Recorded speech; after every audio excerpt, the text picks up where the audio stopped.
I would like to call the Peoria Public School Board of Education meeting for January 8th, 2024 to order. Madam Secretary, would you please call the roll? Mrs. Costick? Mr. Claus? Here. Mrs. McConnell? Here. Dr. Rankin? Here. Mrs. Ross? Here. Mr. Wilson? Here. President Murphy? Here. We have 7 present. Thank you. Would you please stand for the Pledge of Allegiance?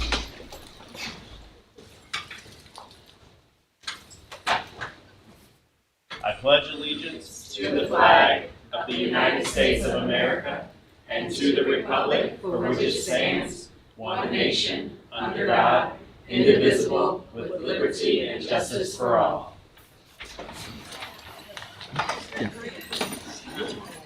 All right. As we begin, I just want to draw some attention to my left. Up here we have let's see here. We've got the WCTC board, all of the programs and internships. Looks like the pictures of the interns from 2023 are up here, along with some information about some of the programs that they offer. And then over here to my right, we've got Glen Oak School. A bunch of pictures up here from, looks like some of their staff and students, along with what their motto is: committed, hopeful, accountable, resilient, grit, excellence, and remarkable. So good job to both of those schools, and thank you very much. Moving on now to announcements. Mr. Wilson, would you like to start? Appreciate it. Thank you, President Murphy. Martin Luther King Jr. Day is January 15th, 2024. There will be no school, and Peoria Public School offices will be closed. Clean School Bus Grant. Peoria Public Schools was selected for the Environmental Protection Agency's Clean School Bus Grant to purchase 15 electric school buses. The new buses are a key part of the district's transition to low-emission practices. Winter break. School resumes for all students tomorrow, January 9th, and we are excited to see all students on time and ready to learn. Ms. Costick? Semester 1 report cards. Students will be sent home with Semester 1 report cards this Friday, January the 12th. Please review your students' academic progress and set goals with them for the upcoming semester. Thank you.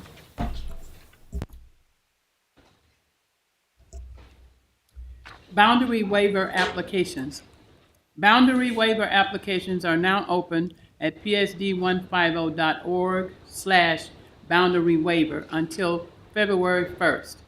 Waivers allow PPS students to apply for attendance at another school within the district. Secret Service presentation. Peoria law enforcement, school personnel, and public safety professionals all attend a training hosted by the U.S. Secret Service National Threat Assessment Center today. The presentation discussed key findings and research on how to approach, identify, assess, and intervene with students exhibiting concerning behaviors.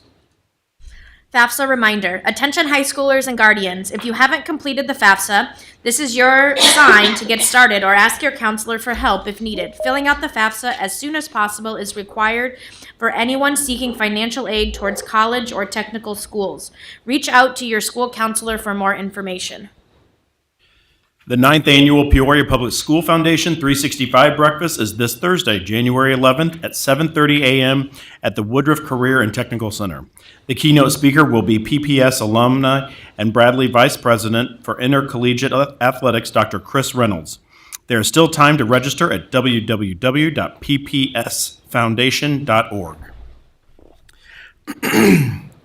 Moving on now to our Remarkable Spirit Awards. We'll begin with Fabian Daniels.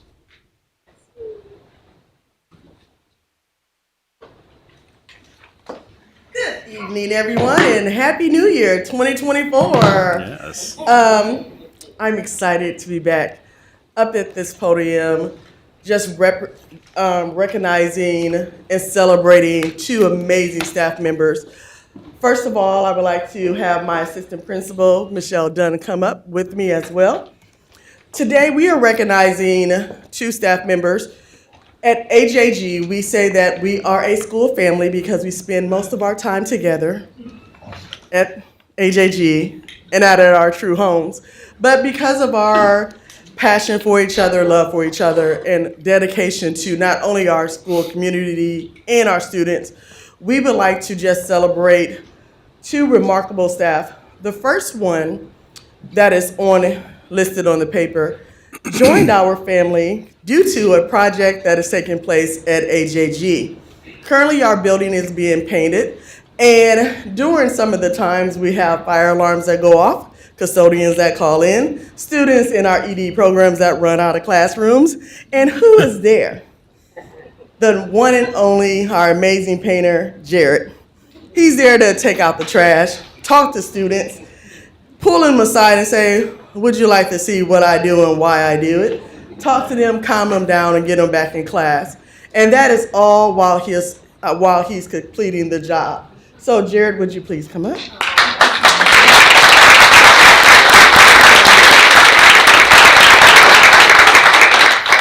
I'm sure other schools would say this exact same thing about his dedication, but it goes beyond being just a painter for Peoria Public Schools. It is true that he has a heart of gold. He has a heart for our students, and he is a part of the AJG family now, and we hate to see that he's going in about 2 weeks. So if we could extend the project to keep him there permanently, we would. So Jared, you are appreciated as a part of the AJG family, and we would like to recognize you for being a remarkable spirit in our district.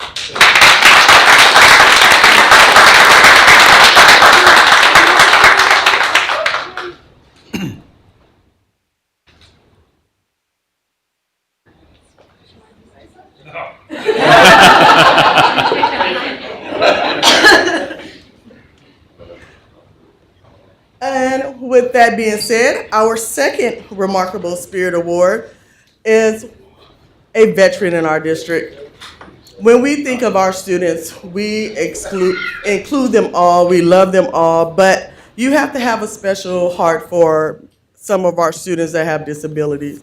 Many of our students, they seek attention, they cling on to the ones that they love, and every day in our K-2 ED room, our emotional disabled classroom, you will see our students clinging on to Miss Roberts, literally clinging on to Miss Roberts because they love her. Families text her, they call her, and if they seek attention or even need something for their students, they call Miss Roberts.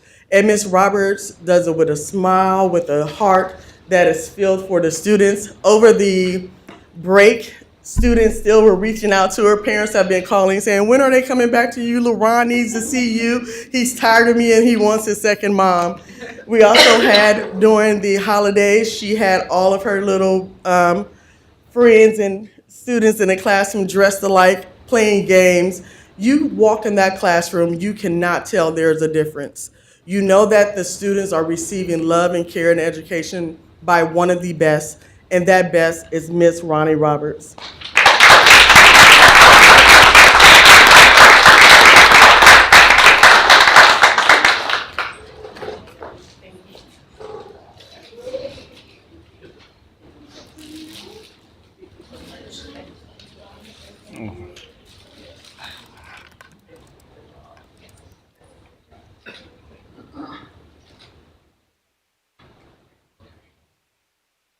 I'll just say I treat every single child that comes into my classroom like my own, and I want any of the teachers that my children have to do the same grace. So any kid that comes into my classroom then becomes one of my babies. I have 14-year-olds, 16-year-olds still texting me and asking me. So this is nice to be appreciated and to see the appreciation from our principals. Thank you guys so much. Thank you.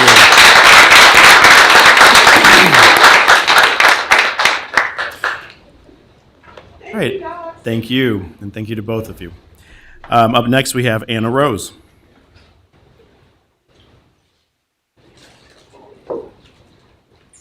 Good evening, Board. Dr. evening. Ryan King, President Murphy, and Dr. Karat. It is my pleasure to also, like Mrs. Daniel says, to acknowledge one of our special education teachers who needs to be showcased as well. Her name is Julie Bowles. It takes a special person to become a teacher to work with students, but it takes a very, very special person to work with students with needs. Julie is one of our many special ed teachers who possesses great teaching abilities. She has taught over 33 years in the DHH program for Peoria Public Schools. She is dedicated to her students and demonstrates passion in teaching her students. She genuinely cares about the students' success and well-being. She gets to know her students as well as getting the special intuition about knowing what is ailing them. On one occasion, Julie figured out that something was troubling one of her students because he was acting out of character. He was displaying aggression, which was not something that would occur with the student. After trying to communicate with her hard of hearing student, she got to the source of his anger. She realized that something was bothering the student that was very special and very threatening to him. His family had, with her, Julie also reaches out anytime she needs help from our department to communicate information to our families that do not speak English. We translate documents, arrange meetings so they can attend these special meetings. She is very diligent in dealing with all situations. I have observed her a few times in her classroom, and it's amazing. Her learning environment is conducive to learning and relaxing for students. I am truly amazed at how she reaches these students and how these students are able to read and write and communicate. It is fascinating. So when you ever have an opportunity to visit her classroom, I really encourage and invite you to do that. For this reason and many more, I want to acknowledge her tonight for this Remarkable Spirit Award.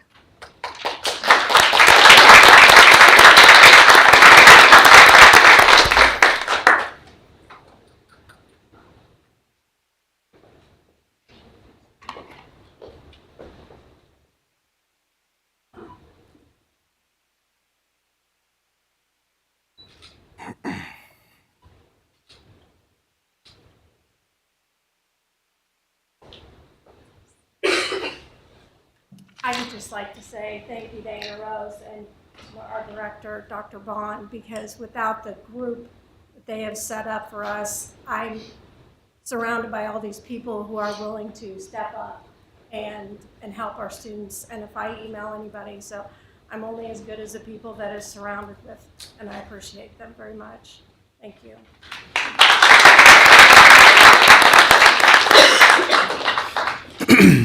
Thank you very much. Up next, we have our community contributions. This will be of the Men of the New Millennium, Ms. Eliza Brooks.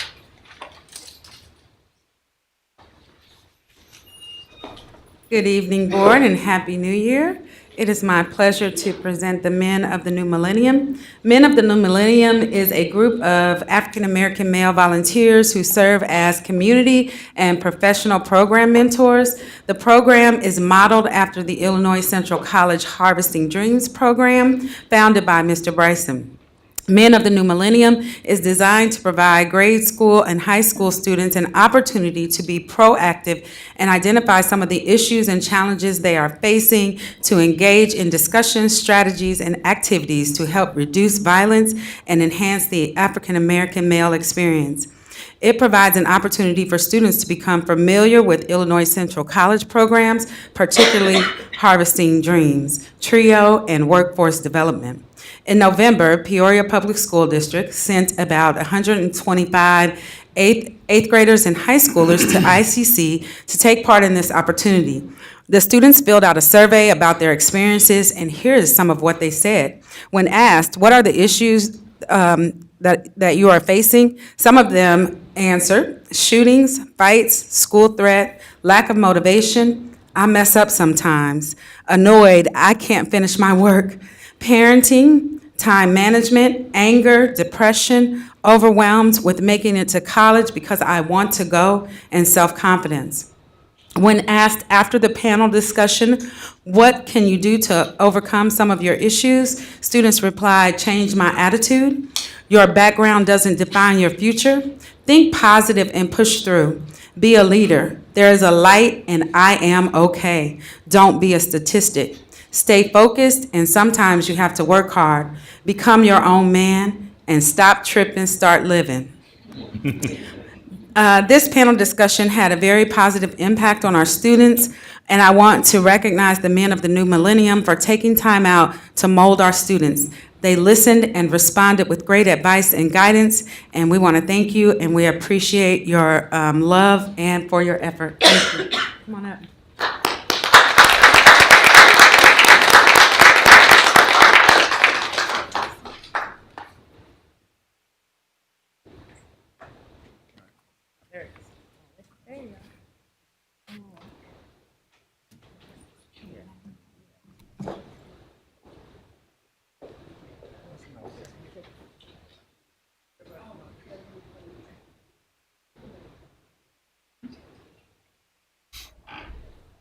So I just want to thank the school for recognizing this small initiative. These guys right here, I mean, they're just volunteers.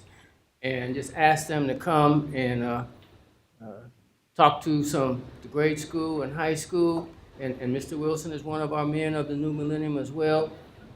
They didn't hesitate. They didn't hesitate. They came and engaged with the students. The students, you know, at the end, we tried to leave, but the students wouldn't let us leave. They came up and hugged us, took pictures and things, but I mean, we really had a great discussion, great activity, and the whole idea is to get young folks acclimated to us knowing what's going on with the issues and challenges, but the ultimate thing is to reduce violence and get into workforce development. You know, graduate, get a job. You don't have to be a gangster to succeed. There are so many opportunities available. And more importantly, you have men like this who are willing to come and participate. So let's give them a round of applause. And thank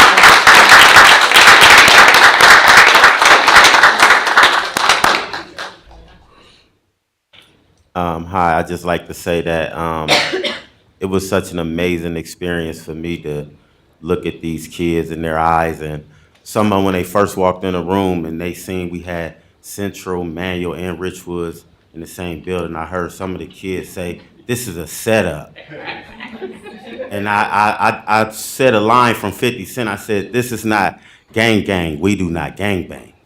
And they looked at me like, whoa. I said, "Yeah, I hear you. So you'll have nothing to worry about here." By the time Mr. Wilson spoke, these fine gentlemen behind me spoke, those kids left their friends from each different high school. It was amazing to see them come together like they did. Anybody else want to say? Well, I'm going to say this. Thank you to Mr. Bryson for even inviting me to have an opportunity to speak to these kids, because I seen in some of their eyes that they left changed men. And I told them, I said, we're not going to stress about what you did yesterday or in the past. We care about what you do from today and from here on out. So long as y'all stay on the right path, we're going to create opportunities for them so they can succeed in the world doing the right thing. Thank you.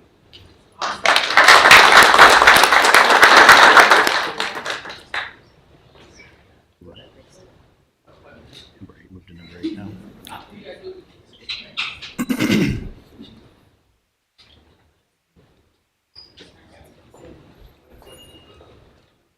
Will. As they're getting their picture taken, I'm going to step up as to not have a conflict of interest. But Will of Sun Collectors, thank you so much for funding that. So Will is up there. Will, and so Sun Collectors has done a lot for our district, and this is one of those projects that they are working on. Mr. Murphy works for Sun Collectors. That's why he didn't want to speak up and do that, but I will as the VP. So thank you so much, Will, and all of your efforts in our community. Thank you. All right, moving on. We are going to skip number 7. You do number 1? Okay, we'll move on to number 7 now. Awards and recognitions. Thank you, President Murphy. We have Manual. I see Ms. Hawks and Mr. Hangen. Stan is there. So I'm going to ask you to come up to the podium. And while you're doing that, the district has really been doing a very nice job focusing on attendance and the importance of communicating with students and families, incentivizing, and the schools, the teachers, the principals have been just thinking outside the box on ways to continue to improve that. Chronic absenteeism for us, it's a huge area of focus as well.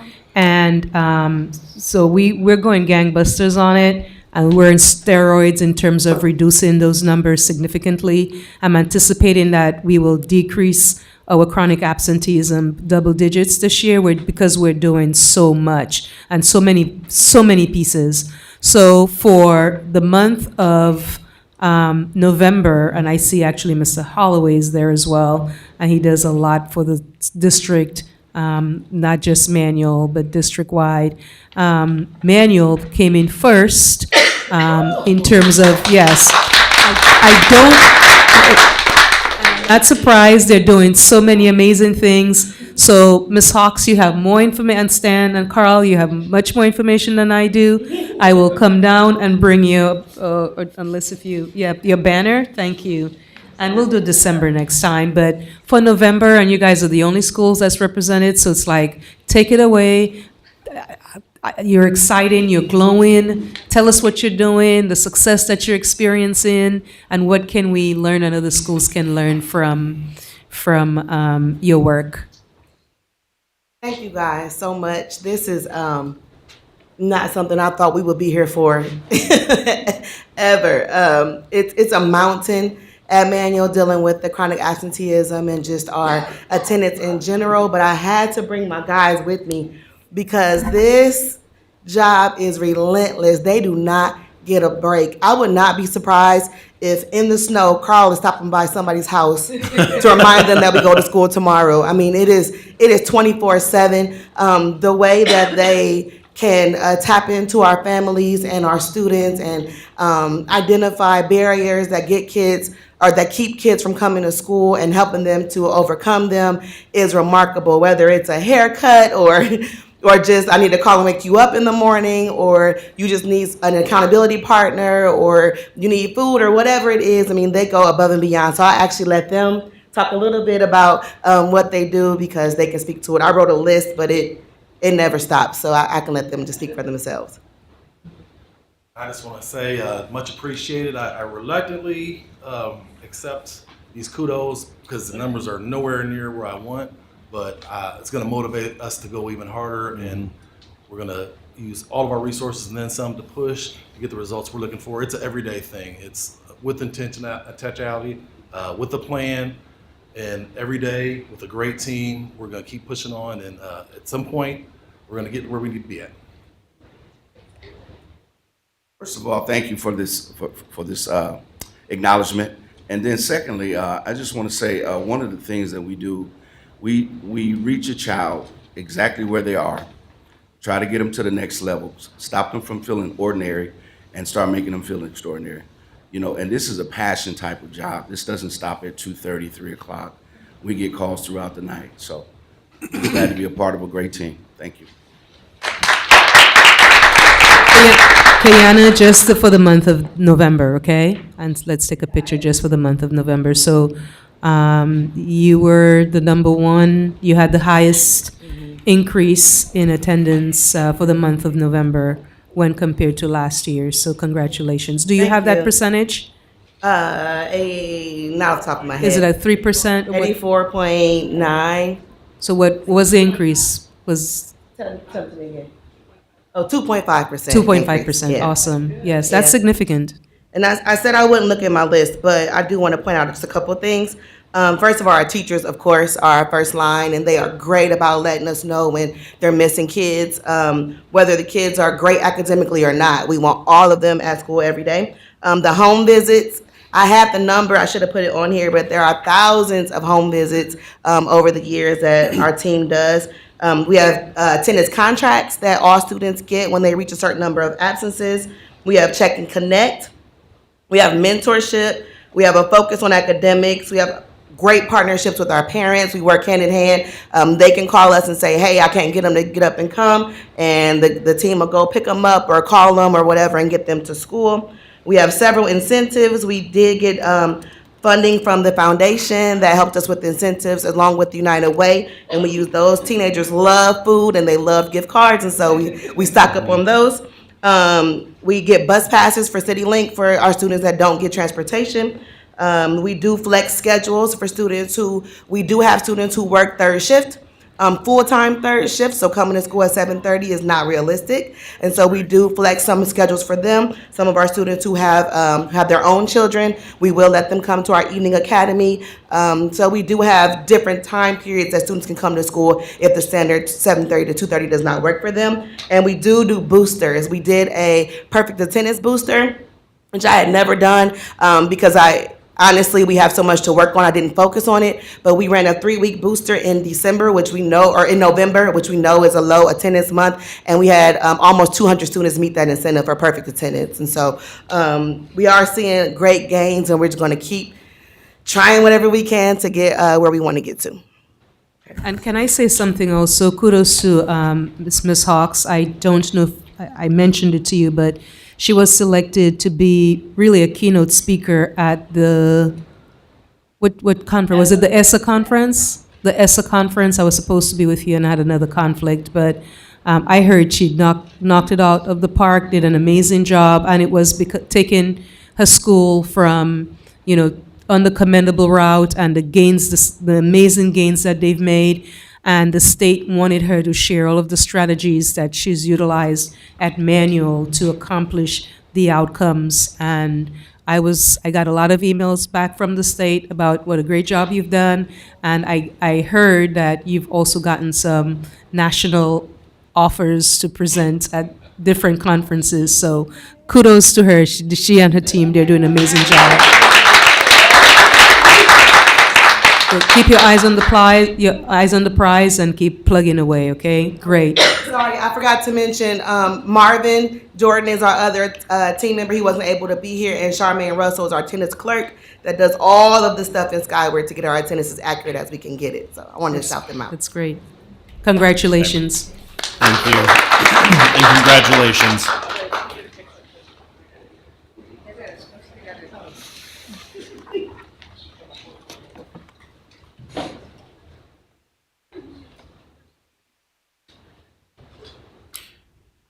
All right, moving on now to district presentations. We have a literacy update. Lindsay Bohm.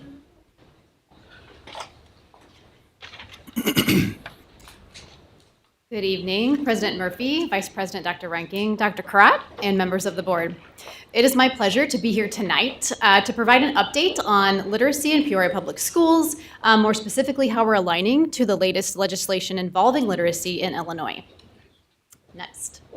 So you might be wondering why us or why now? A little bit of a history timeline here for you. In 2019, the National Assessment of Educational Progress showed that student achievement in literacy was at only 35% proficiency of the nation's fourth graders, which is very concerning considering that's pre-pandemic numbers. That really has driven a national conversation about literacy and which of the instructional practices out there are evidence-based and which ones are not.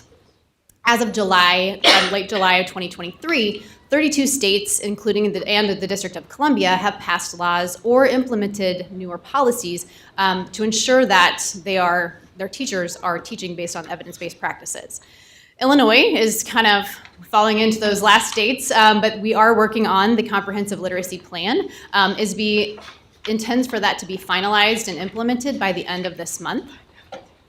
My colleague Amanda Brown and I attended a lot of those listening tours and provided feedback based on our teachers and our schools that we have on the drafted timeline as they put out different drafts, and we have then aligned our own plan as it's drafted now to make sure that we are aligning with ISB's final plan. Really, at the end of the day, this is all to say that we have a responsibility to our students, our families, this community at large, to ensure that our core instruction, like what we are doing with students in terms of literacy while they are here, is completely grounded in evidence. So the Illinois Literacy Plan has 3 seemingly simple goals, but they will really require some diligence and professional conversations surrounding the phrase evidence-based literacy instruction. Goal 1 focuses on students, as it should. Every student should receive high-quality, evidence-based instruction. Goal 2 to support Goal 1 is that every educator must be prepared to deliver and must be continuously supported through professional learning to hit goal number 1. And finally, goal number 3, that's most of us in this room, every leader must be equipped to provide, create, maintain, and sustain equitable conditions so that those evidence-based literacy instructional practices can take place. So what is evidence-based instruction? Sometimes it's necessary to frame terms because when they are too liberally used, they become educational jargon or buzzwords. Evidence-based refers to those practices determined to be the most effective based upon a wide body of research. Our plan will include only the evidence-based practices that inform how children learn to read, to ensure that every student learns to read, and we know what to do when our readers start to struggle. Evidence-based is ever evolving. For example, some of the things that might have worked 20 years ago in classrooms aren't necessarily what we consider best practices now, all things considered about the differences in technology and the way we deliver instruction. Literacy instruction that is evidence-based ensures that we have components of all of the realms of literacy. That's probably a longer list than even what you're used to seeing, but we have all of those pieces somehow woven within our frameworks in Peoria Public Schools, and we'll continue to ensure that our pieces are in place to continue that. What you see here, and I actually included in, I think, a packet for you all previously, is a little more detailed version, but this is the active view of reading. The Illinois Literacy Plan features this graphic, and it provides an at-a-glance view of those skills and behaviors that must harmonize for students to read and comprehend text. This is based on the research of Dr. Nell Duke and Dr. Kelly Cartwright. It really embodies that complex brain power that's required for reading. It is not a naturally learned process. We include this in our professional development to our teachers as we explain all of the pieces we have in place to ensure that the components all come together as you see in this model. The next 3 slides are just a visual provided representation for you of the literacy frameworks that we have had in place since the fall of 2022. It really just kind of organizes for our teachers and our families and for you all how we are ensuring that we hit all of those pieces. In kindergarten through 2nd grade, they have 60 minutes a day dedicated to word study. These are those foundational skills, including phonemic awareness, phonics, and high-frequency words that must be in place before we can expect our students to become independent readers. In grades 3 and 4, the time allocation differs slightly in that this is where we are expecting students to become more independent readers, and so reading has more time allotted than the word study or foundational skills. And finally, in grades 5th through 8th, or our middle school realm, a little more flexibility as these are typically departmentalized classrooms where teachers see students for literacy instruction for 90 minutes daily, and they must include all of these things kind of naturally as they flow within that block. This slide shows specifically the resources that are provided to our teachers and how they hit all of these components we've talked about. Specific resources, or I guess I won't hit on or talk about all of these for you. You have it in front of you. But the University of Florida Literacy Institute resources that give us a more systemic phonics scope and sequence was put into place this year. That includes decodable readers that then follow those skills as students learn them. Those letter sound correspondences, then they have those readers that really give them the confidence that they're reading as they learn. Finally, the Finley Morphology is also a resource provided to our middle elementary students that is really the best practice in vocabulary instruction that includes the etymology, word parts, morphology, and those Greek and Latin roots. The other supports we have in place that ensure strong literacy instruction, I will say, is the implementation, I know we're in year 1, of standards-based grading. Why?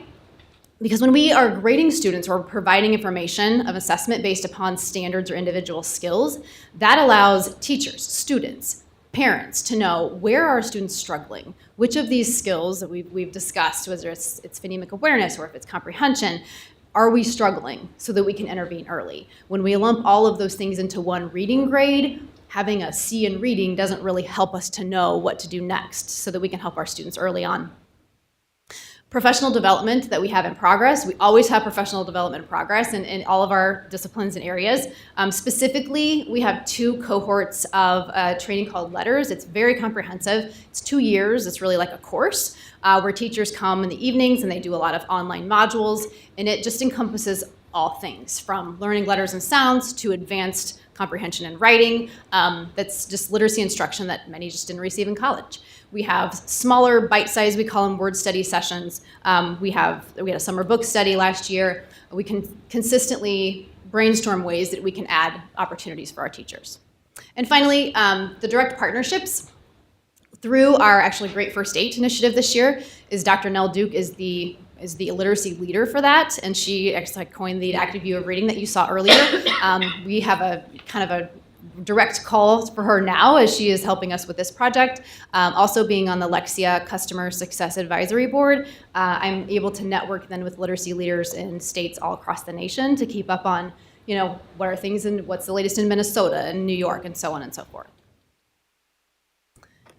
The Peoria Public Schools Right to Read Roadmap.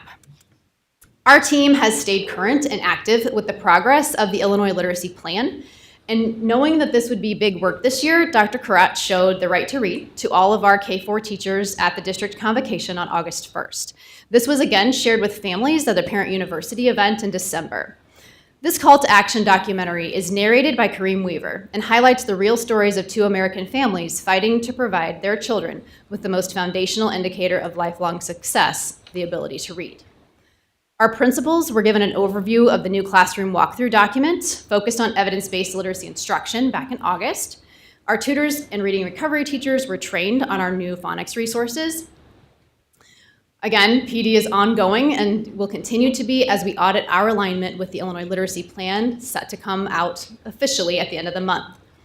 This semester, our district-wide literacy advisory councils will draft a literacy playbook for Peoria Public Schools that kind of encompasses all of these things in a guide for any new teacher coming into the district and will be shared obviously publicly. Future work, future, includes a focus on a better diagnostic assessments and eventually a new literacy resource for kindergarten through 5th grade. So really then just taking that timeline and looking just at the work we have ahead of us. Again, we will do a comprehensive examination of the assessments that we use for literacy. We always want to make sure that all of these assessments we ask our teachers to put in place are giving us data that we need, that we really need just in time to help students towards the next step. We'll utilize the curriculum audit tool that ISB has promised to release as they release the final plan for our own alignment or misalignment. Professional learning will continue. New opportunities will come out, again, as we have this playbook finalized. And last but certainly not least, we'll look at ways to kind of formalize a district writing instruction, as we know that writing is a reciprocal skill to reading, and all of these things happen kind of, they coincide. And that was kind of a succinct overview of, I just wanted to kind of get ahead and let you all know Illinois is coming out with that literacy plan, provide you with the pieces Peoria Public Schools already has in place, and our commitment to ensure that as it is finalized, we have perfect alignment. It can be a model for the rest of the state.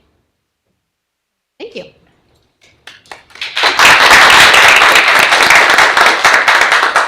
Very much. Does anyone have any questions? Maybe not a question, but if we could just get an email with that so that we could spend a little more time looking at it. Yeah, that'd be great. Thank you. Absolutely. Yep. And that was excellent. Thank you. It should have been in the packet, but I think it was set for December packet maybe. Yep. Okay. Yes, you. and my email's on there for any other questions. Thank you. All right. Thank you. All right, moving on to our next district presentation, the Rockford cohort update, Dr. Nicole Corey-Molson. Good evening. Happy New Year. Happy New Year. President Murphy, Vice President Dr. Rankin, Superintendent Dr. Crott, members of the board. Tonight, I'm just going to give you a very brief update on our partnership with Rockford Public University, which started, I can't believe it's only been a year, but it's only been a year ago. So, next slide. Our current status, we started last year with cohort 1, and we currently have 17 students in that cohort. They have begun their internships this past fall, and those internships will run through next December when they complete their master's degree in urban education, and they will also have their principal certification.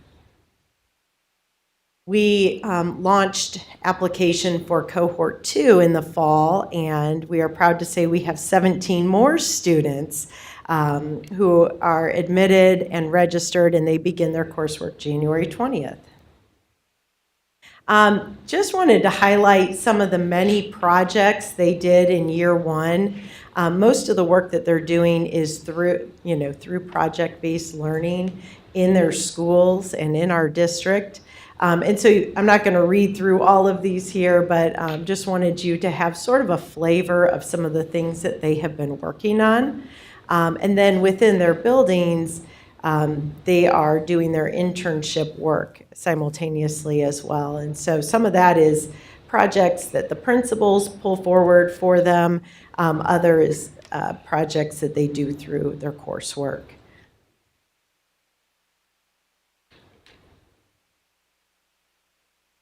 Okay, and then we have a brief little video from a few of our teachers for you. The Rockford University Urban Education Administration program has impacted my current teaching practice and my leadership capacity in the ways that I'm teaching now. I'm not just teaching the content and the skills to my students. I'm looking at the whole child, the whole student, thinking about the components of what is their life like outside of school? What is their community life like? What is their life like with their parents or guardians? Who's taking care of them? How do they get to school every day? And just how I can support them with their day-to-day learning. The program has really equipped me and developed me, number one, to strategize, to be organized. Most of all, to be able to work with our teachers as well as our students. Personally, as somebody who has grown up in the district, going through Richwoods, I knew that Richwoods community, but going through this program and learning restorative practices and building community has really helped me better learn the city as a whole community rather than just what I'm used to. To my colleagues, I would like you all to know that this opens up doors to your future possibilities. You may not even consider being an administrator right now, but once you sit in these classes and you're reading these texts, you're going to reflect a lot about yourself and your current position, how you can make things better, how you can make things better for your school and this district overall. In this process of who I'm becoming as an urban educator, leader, I'm not alone in this process. The professors are very reachable, they're supportive. You can email them or text them, reach out to them, and they will get back in touch with you. Most of all, the professors give you advice and strategies to use. You're going to have teachers, professors who actually care about not only you as a person, but your community as well. If you're somebody that naturally finds yourself leading others or wanting to support others, whether that's students or staff, try this, do this, and you will be thankful that you did. And I would encourage you to take that step, apply for the program, and watch yourself blossom. If you're thinking about enrolling in this program, go for it.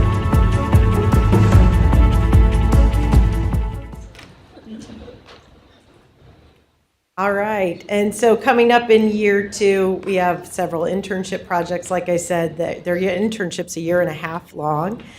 They'll do an action research project.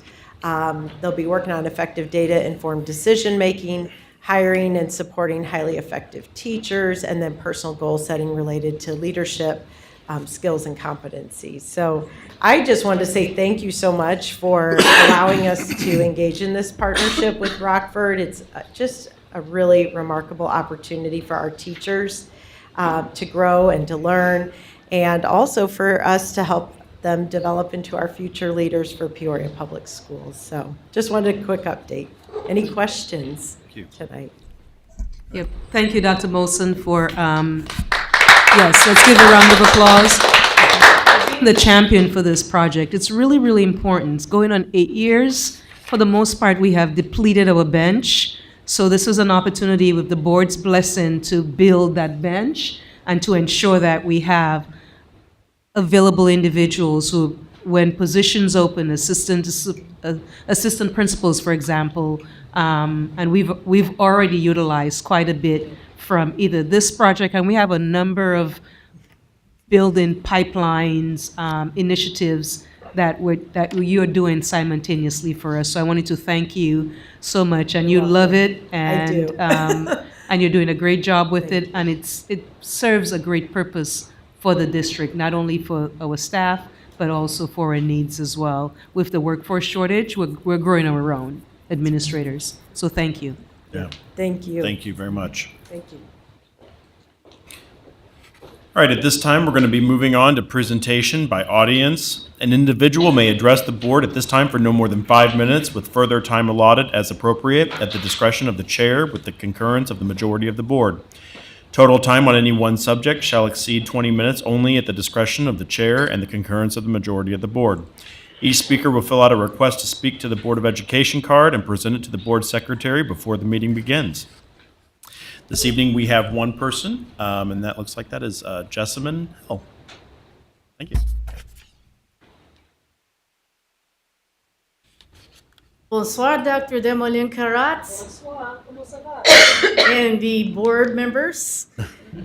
Happy New Year as we continue on the remainder of the 2023-24 school year tomorrow, weather pending. Yes. I'm Jessamine Hill of the Central Illinois Homeschoolers Resource Guide, or CIHRG for short. Now tonight, I want to inform everybody of the Illinois Music Educators Association. They'll be holding their conference 2 weeks from Wednesday. That's January 24th to 27th at the Civic Center. I believe the Saturday, the 27th, that one's available for the general public to attend. There's going to be music clinics, concerts, vendors, companies, even higher education institutes, maybe even a drum corps. Maybe folks will promote some summer programs for the kids so they don't have to spend their time sitting around the house doing nothing because they can't get a job because they're probably too young or whatever. Yeah, so the Illinois Music Education Conference 2024, 2 weeks from Wednesday, January 24th, 27th, Peoria Civic Center.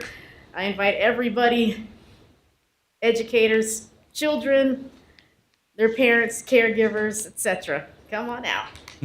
All right. And P.S., the new school year edition of CIHRG is currently in progress, and I hope to have it available before the start of the school year. I'm gotta gather up some funds to get it printed. Okay. All right. Perfect. Perfect. Thank you very much. Thank you. Thank you. You are welcome. This time we'll do response to audience presentation. Yeah. Happy New Year to Ms. Hill, and Happy New Year. thank you for reminding us of the IMEA, and actually, we're going to have quite a bit of representation from Peoria Public Schools there. I know Mr. Chris Renda, who's the director for our fine arts program, months ago secured funding and spots for them. So I'm pleased to say that Peoria Public Schools will have representation at the IMEA conference at the Civic Center. So thank Or you. ILMA, as I call it, ILMEA. Thank you. You are welcome. Thank you.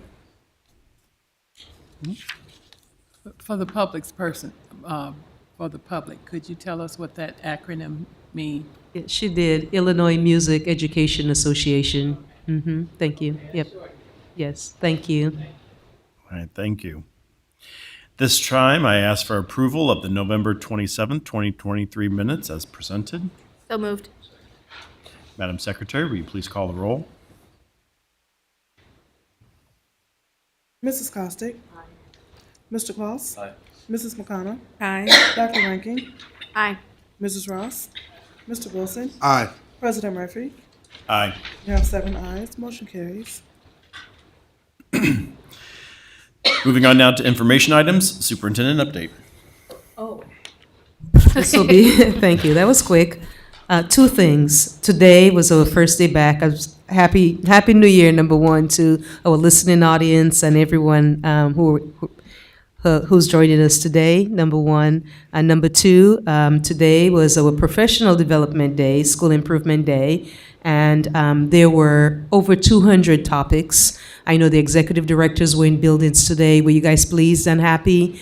They came back. They were gone the entire day. It was an 8-to-1 day. Came back smiling like, Doc, amazing things are happening. I was here in the boardroom with our police chief and over 150 individuals, community individuals, firefighters, our SRO, Director Boone, all of his 46, 44 SROs were here. We had administrators, we had community folks, we had superintendents from the county as well, going through the U.S. Secret Service research analysis and key findings of averted and targeted school violence.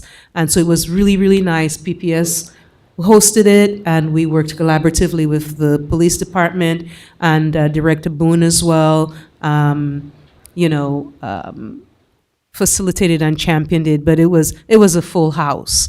I mean, it was amazing to see. I wanted to give Alex, our custodian for this building, credit. He came in on Saturday, I was here on Sunday, and he was here buffing and setting up, making sure everything was ready to go, and it was a beautiful day. The big takeaway was really a lot around being safe and school safety, and board, you would have been very, very pleased. And I told Director Boone, everything I heard, for the most part, we're right on target in terms of threat assessments and that sort of thing. And it's really being aware of our kids, identifying, they talked about, gave lots of scenarios about, shooters, active shooters, why they shot, a lot of stats, individuals who were bullied. I think 50% of those kids who get involved in that drastic and were bullied, and a lot around, the children being troubled and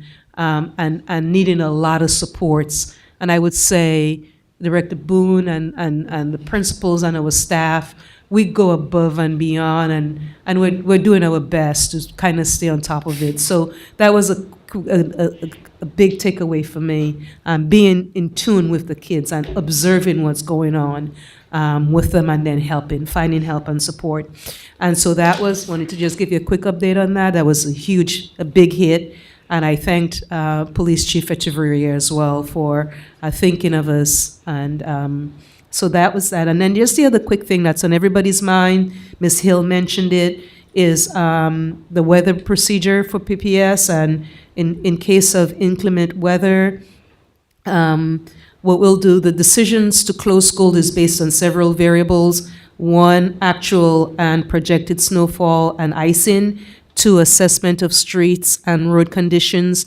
And 3, extreme cold conditions. Announcements regarding the cancellation of school or early dismissal of school due to the weather will appear on the various media venues. So it's usually a long night for us, because Josh will go out, he'll call me at 3 a.m. and say, yes, we can make it. They'll do a dry run, checking the roads and stuff like that. So that's just a procedure. I got a contact from 25, like, okay, we're going to say something tonight. What do you want to say? And I shared that with them. So Halima, we're ready to go if we have to. And then we have e-learning. We checked our e-learning, but we're good. We're scheduled to be in school tomorrow unless otherwise. If I'm given any notification, we will notify our families ASAP. Can I just ask one question? Oh, go ahead. I was just going to ask a question about how many snow days are we allowed? Because if we do happen to close, we have not communicated or have not prepared our students with their e-learning equipment, so to speak. So, how many snow days do we have? So we have 5, I think, e-learning days. There are 5 e-learning days.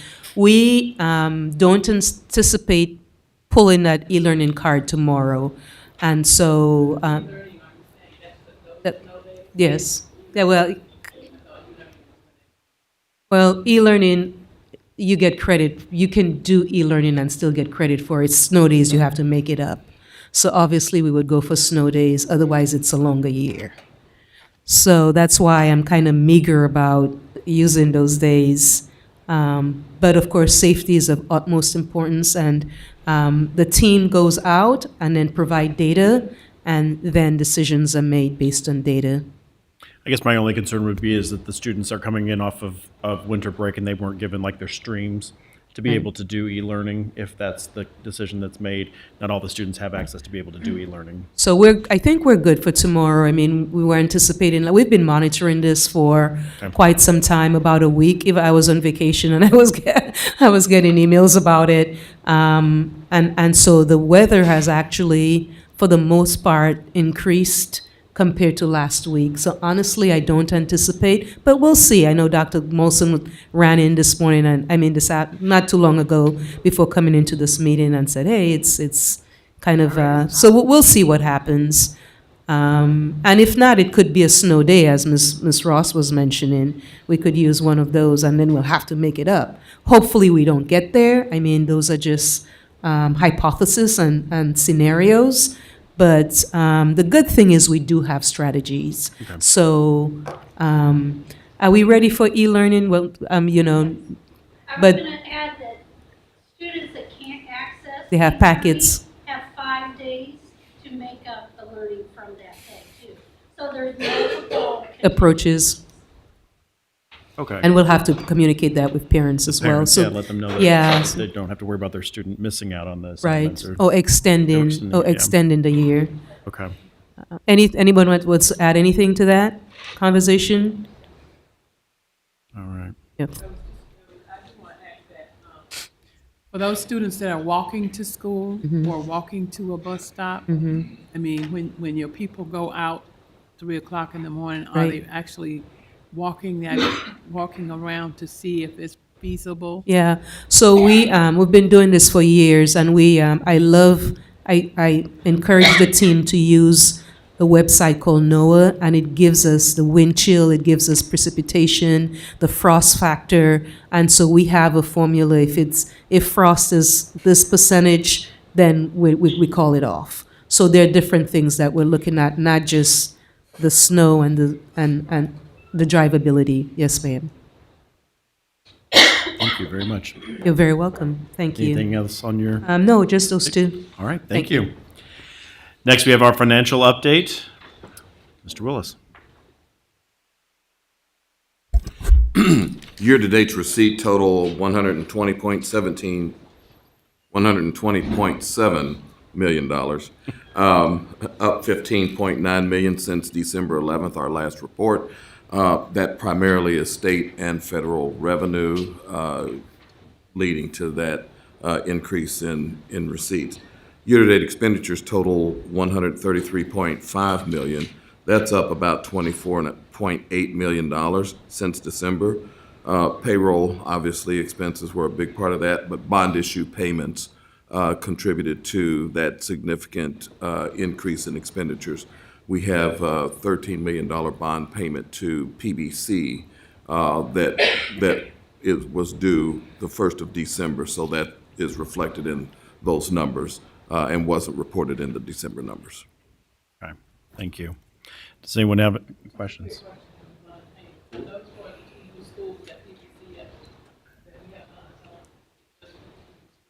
No, it's broader than that. It's the new schools. It's the addition that we did with Peoria High. Yeah, a number of sites. Yes. Thank you. Any other questions for Mr. Willis? Seeing none, thank you. Any questions on proposed expenditures over $2,500? Seeing none, moving on now to the report of requests under the Freedom of Information Act and status of such requests. Thank you, President Murphy. Since our board meeting on December 11th, we received 5 new requests, and there were also 3 are complete and 2 are still pending. There was 1 pending noted on December 11th. Of those, 0 request remains. And so we've received a total of, let's see, so the total amount that it's cost us is, the numbers are off. It says $100, but I don't think it is. And so, anyway, I think the important data is the 5 new and then the 2 pending and so forth. So thank you. Okay. Thank you. Moving on now to action items and the consent agenda. Dr. Runke? The consent agenda consists of number 1, gifts to school district year-to-date, $109,677.09. Number 2, payment of bills. Number 3, payment for travel. Number 4, human resource report. Number 5, agreement with Hanover Research for custom research queues and focus group consultation sessions, teacher recruitment, teacher retention, and parent engagement. Number 6, BH365 resources for kindergarten through 4th grade classrooms. Number 7, approval of field trip to Washington, D.C. for students in Glen Oak and manual after-school programs. Number 8, approval of Woodruff students to Pro Start national competition in Washington, D.C. And that's the conclusion of... Oh, they're going to Chicago, not DC. So number 8 is approval of Woodruff students to Pro Start national competition located in Chicago, Illinois. That's the conclusion of the consent agenda. Thank you. Are there any items that any board members would like to have pulled for separate discussion? I just have a few questions on number 5. Okay. So I can ask those You can now? ask- yes. Okay, so with this program, so the funding I see is from the teacher vacancy grant. Mhm. And this is a comprehensive plan that is going to be implemented for every school unit, like primary, middle, high school. If you could just share just a little more information as to the benefit of it. Go ahead if you'd like to. You want to go ahead? You can go ahead. I mean, you can. Go ahead. Unless if you want me to. Go ahead. Oh, did we get any other detail in the email? Here's- Okay. So we've had lots of conversations about it, and President Murphy was part of the conversation. We met right before break. I'm trying to think, was that the 14th of December? Yeah. Okay. Yeah. Or maybe the 13th of 13th or December. 14th, 'cause yeah. Yep. And we actually met, we have LPDC, and then we have the strategic communication where the board president and vice president meets with the union and central office. So that was actually, this item was one of the primary topics of discussion along with Dr. Ike and myself and the Hanover group. And so, along with the union. And so, and I would like you to chime in as well. So it is part of our teacher vacancy initiative to study our retention and recruitment strategies, and then and then we're going to add in, the union wanted to add in some parental engagement pieces. So this project, there it is right here, it's teacher recruitment, teacher retention, parent engagement, and actually this project will be championed by PFT, by Mr. Atkins Dutroux. I asked them if they would be willing to do that, and they agreed. And I think they're very, very excited to take the lead on that, and I am excited as well. And it's all about improving our work and recruiting a great fit for us, and then doing what's right to retain, right? It's not just recruiting, but it's also retaining. Yep. And so they'll help us with that. So they're very excited, and Mr. Murphy was there, and he helped broker the deal as well. It will be very comprehensive as It far will be as comprehensive. the different levels of the schools and things like that. But yeah, it'll be championed by the PFT. Also, we will be very much involved with them, working with them on making sure that we're getting all the information and getting it ready for it, because it's going to take some time. There's stages throughout the year that everything kind of benchmarks and will happen and be rolled out. So it's not something that'll just be done all at one time, and it's not something that we have to wait a full year before we'll start to get that data back. Okay, It's something that will be rolled out throughout the year. And I really like the fact that they insisted on that, the parental engagement piece. We didn't have that at all. Initially, I don't know if you remember, we had this, but we had a good conversation. We strategized, and you know, and so they were they really wanted to add the parental component piece and wanted to take the lead on it. This project, and so we'll work collaboratively together. Okay, and then the final question, so this company they will send in staff and people to implement this? Mhm. And is it all in person or some of it accomplished virtually? Or is it A combination, but so it's a combination? Yes. Okay, good. All right, thank you, appreciate that. Mr. Ross? But just a quick question. Who did you say is champion to take this on? a PFT. I know the PFT, but I remember us doing something similar to this before that didn't have the parent piece to it. Right. And so I'm just wondering, how do we get updates and results and Yes. that? And are they going to be working with our current recruiters in Yes. Human Resources Division? Is this driven by the union? We'll work basically? collaboratively together. And yes, we'll work collaboratively. One of the goals for the board is more and more, and you talk to me about it all the time, more and more parental involvement, Yeah, getting we haven't more. had that in. We're getting there. I think with the acceleration grants, we have family liaison, people going out to the homes, we have sight words. We'll probably have Amanda Brown give a presentation at our next meeting or some meeting in the future. You will be very pleased. She gave me an update today around the things that we're doing, and we're going to even do more for our parents. Right. I just want us to make sure we keep in mind the parent university and not be split off some doing whatever a different one is. And I know that the Title I, you can use up to 15%. Right, 20. Title I dollars to engage parents in that too. So Yep. somehow it all needs to come together around. Yes, you're right. And all parents. we'll add that. Dr. Ike, remember in Parent University that project, also the role that Parent University plays. So it's multi projects, right? And There are a lot of projects, and part of that parent engagement piece, is beefing up our parent university and getting more parents, because I've gone to the parent universities, and sadly they're not really well attended Right. at Like all. it was when we first started. And I think that what we need to do is figure out why.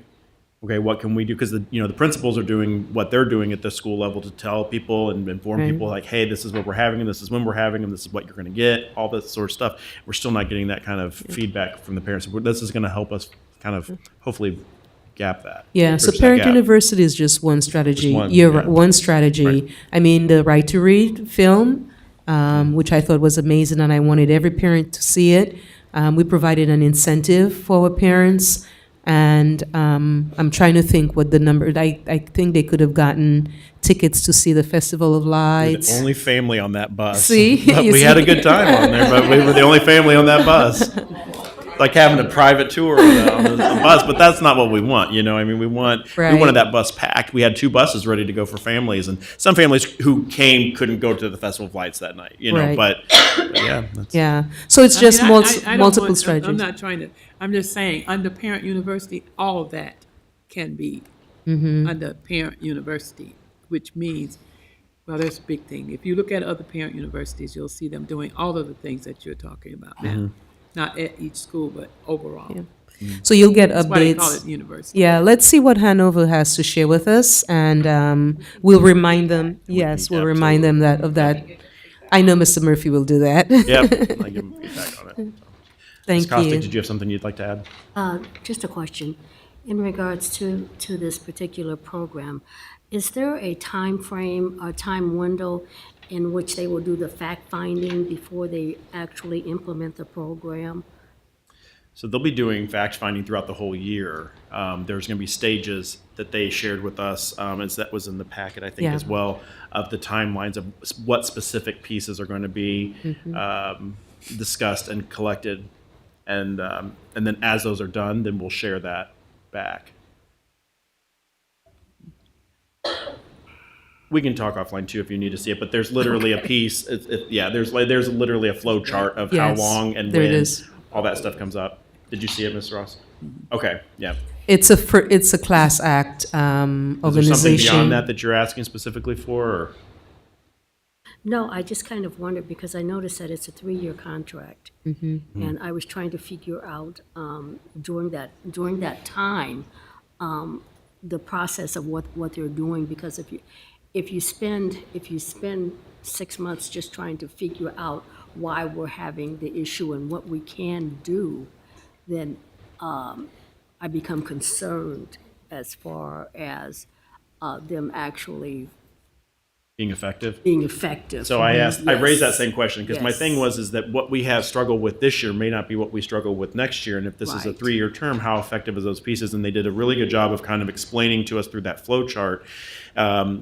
As the information is coming in, we're going to be getting feedback and data on that. So we can start implementing and suggestions on how we can start doing things as we go along. The whole process is very, very comprehensive. And it sounds like something much more comprehensive than we've had in the past. Yes. And so that being said, we are going to be getting feedback and recommendations as we move along to start addressing those issues in those windows on the flow chart. At some point in time, will they be providing us with numbers as far as our retention is concerned, our gathering, our, not retention, but recruiting as well as retention? I think my question is, do they have any idea at this particular point in time of the numbers that we could improve our retention and recruitment? I think first they're waiting for us to approve Right. everything before they start. I mean, they've looked at it, they've started gathering. They know what they know what they're up against with our district, Okay. for sure. But before they start diving into it, we had to get it approved. And then they'll share best practices with us, and then Yeah. also from the field, which is what I'm really excited about. They will have one-on-one conversations, group surveys, focus groups to talk to teachers, to talk to staff, and then gather that data and share that data with us, and then also share best practices. And then, as a team, we'll, and I think with their help as well, we'll determine next steps. All right, thank you. Ms. And Ross? so the last thing I want to ask is that, our legal looked at the standards, terms and conditions, because they're pretty strict there on this particular issue. Terms and conditions. Yeah, Dr. Ike, that's his area of expertise. We've been working with them for quite some time, actually, and It's the standard. it's a standard, yeah, For all their for all the country, yeah. I review. Yeah, so it would probably be wise if we just run it to the legal team to make sure that the agreement is solid. It doesn't bind us to anything that would compromise us. And then I'd like to add that we'd like to get those timely updates and that feedback from them as it happens, so that we can be a part of the process, so that we are accountable, because we are approving funding, and we just want to be transparent in that process. Yeah, 'cause I just want them to look at this, because it talks about additional costs for these type of services, surveys and things like that. Okay. Yep, absolutely. Any other discussion or questions on number 5? Seeing none, Madam Secretary, I'm sorry, can I get a motion to approve the agenda? So, second. So moved. Okay, second. Madam Secretary, will you please call the roll? Mrs. Costick? Mr. Cross? Aye. Mrs. McConnell? Aye. Dr. Rankin? Mrs. Ross? Aye. Mr. Wilson? Aye. President Murphy? Aye. We have 7 ayes, motion carries. Thank you. Moving on now to the deliberation agenda. Mr. Wilson, are you? No, it's Oh. me and Mr. Klaus. Yeah. Do you want to do it, Chase, or do you want me to? Sure. Oh, I think- Number 9, expulsion with the expulsion to be held in abeyance. Proposed action that we approve the expulsion held in abeyance listed above, January 8th, 2024, to be approved as presented. Second. Okay, Madam Secretary, will you please call the roll? Mrs. Costick? Mr. Claus? Aye. Mrs. McConnell? Aye. Dr. Rankin? Aye. Mrs. Ross? Aye. Mr. Wilson? Aye. President Murphy? Aye. We have 7 ayes, motion carries. 10, expulsion, proposed action. The board approved the expulsion listed on the report January 8th, 2024 to be approved as presented. Second. Madam Secretary, will you please call the roll? Mrs. Costick? Mr. Claus? Aye. Mrs. McConnell? Aye. Dr. Rankin? Aye. Mrs. Ross? Aye. Mr. Wilson? Aye. President Murphy? Aye. We have 7 ayes, motion carries. Thank you. Any presentation or suggestions by board members? Dr. Rankin. Something that we have kind of talked about on the discipline committee, as different board members are on the discipline committee, we rotate through every 3 or 4 months. One of the things that we're seeing on the discipline agenda is that there's a lot of drugs in our schools, and that most of the discipline that we're seeing is related to drugs. And so one of the drug use and bringing drug paraphernalia into schools. And so one of the things that we would like to discuss as a board, whether it be in a different committee or on the discipline committee, is to talk about how we as a community can work together to try to decrease the usage and paraphernalia use of drugs in both middle and high schools within our community. So that's just a suggestion to put on the community, to put on a committee maybe within the district. And can we clarify most of our discipline issues? When you say drugs, that's a very broad spectrum. So most of our discipline issues have to do with Marijuana use, correct. Which is legal in our state for 21 and over. But I think we need to be specific in that so that we don't think it's just a massive drug issue. We need to clarify that the disciplinary issues Absolutely. are marijuana based. Correct. And let's not make it broad to say Correct. drugs. Yeah. So it is marijuana based, and we have seen an increase when we've brought discipline before the board after the legalization of marijuana. We saw it beforehand, but we've definitely seen an increase. And so again, as Ms. McConnell just said, it is legal for 21 and older in our state, but thinking about how as a community we can work to decrease marijuana usage specifically for our middle school and high school students who are bringing it into schools and different types of things like that. Thank you. Thank you. Any other presentation or suggestion by board members? We just have, it's in the next segment. Policy. Okay. Any reports from board committees? So we have a policy meeting scheduled. Is it January 9th that we're supposed to meet? Is it this week or next week? 10th. Next week. Oh, next week. So we have on Wednesday. Correct. Next Wednesday. So policy committee will be meeting on January 17th at 5 o'clock. On Wednesday, January the 17th, Building and Grounds Committee will be meeting at 10:30 a.m. Virtually. Any other? I just remembered something regarding Parent University. Is it okay? Yeah, go ahead. One of the things I've noticed, Ms. Ross, is Parent University, depending on what's being offered, there's quite a bit of interest. For example, the apple orchard, we have over 1,000 families who participate in that. So just FYI, it might be a nice way to end. So depending on what's on the menu, what's on the agenda, they're able to sort of select participation. But yeah, over 1,000 parents, and that's been consistent throughout the years. Thank you. Any other reports from board committees? Seeing none, can I get a motion to adjourn the meeting? So moved. So moved. And Michigan 17-3. Michigan's up.